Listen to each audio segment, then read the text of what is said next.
Hello and welcome to the In-Community Orientations training. Thank you for joining us.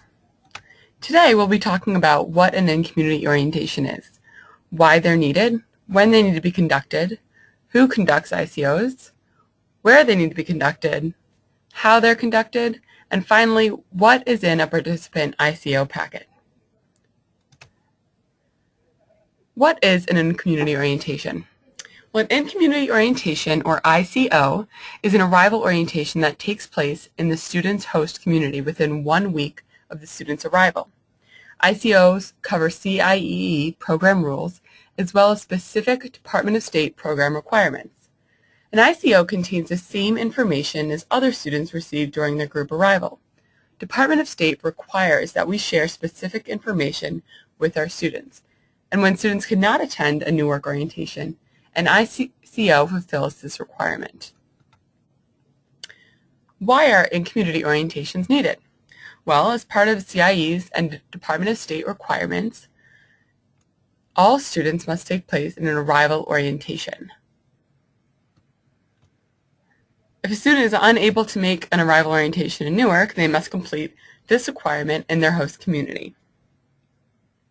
Additionally, since none of the Department of State grant students take part in a Newark orientation, they must all take part in an ICO.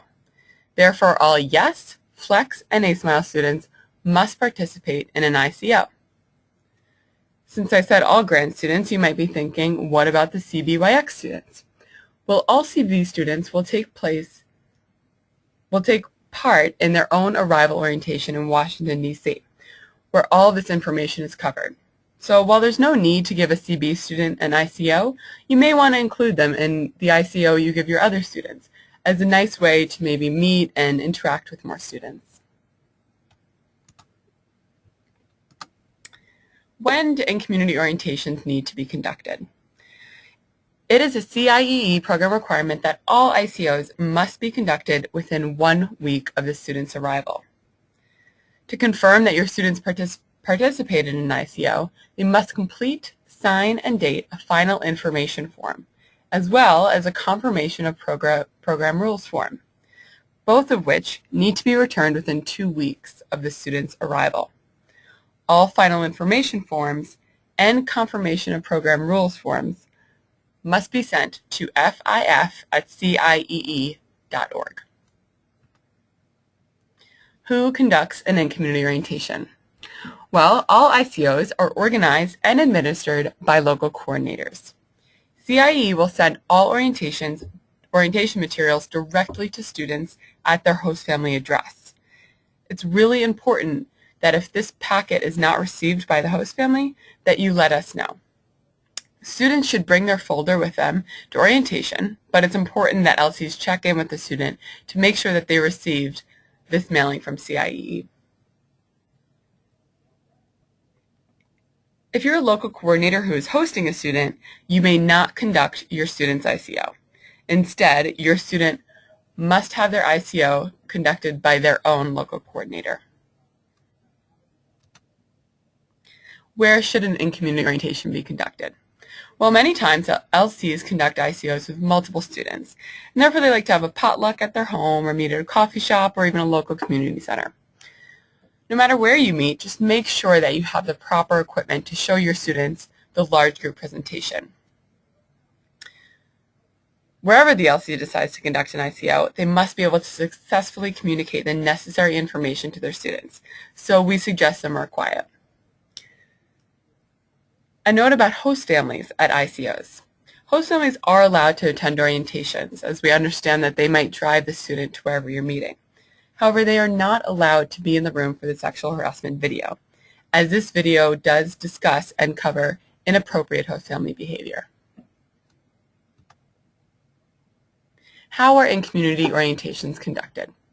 Well, all LCs will receive an in-community orientation manual at the start of each program year that goes through step-by-step how to conduct an ICO. The in-community orientation manual will be sent to each LC through email unless otherwise requested. In order to comply with State Department regulations, LCs must do the following. They must show the large group orientation presentation, as well as a sexual harassment video. Both of these links can be found on the LC extranet.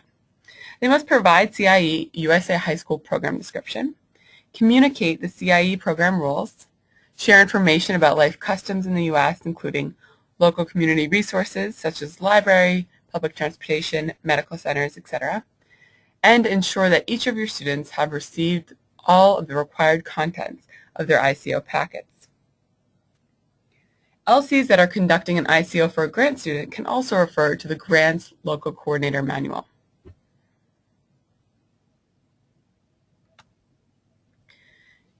Finally, the InCommunity Orientation Packet contents. All of the below contents are included in each of your students' folder. As you can see, there are similar contents provided in both J1 and Grant Program folders.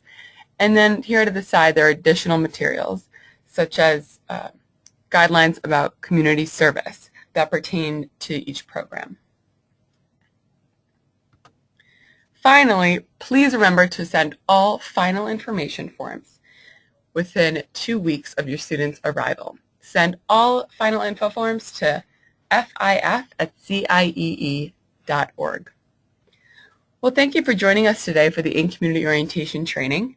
If you have any questions about what we discussed today, or where you can find any of the materials mentioned in the program today, please contact your regional director.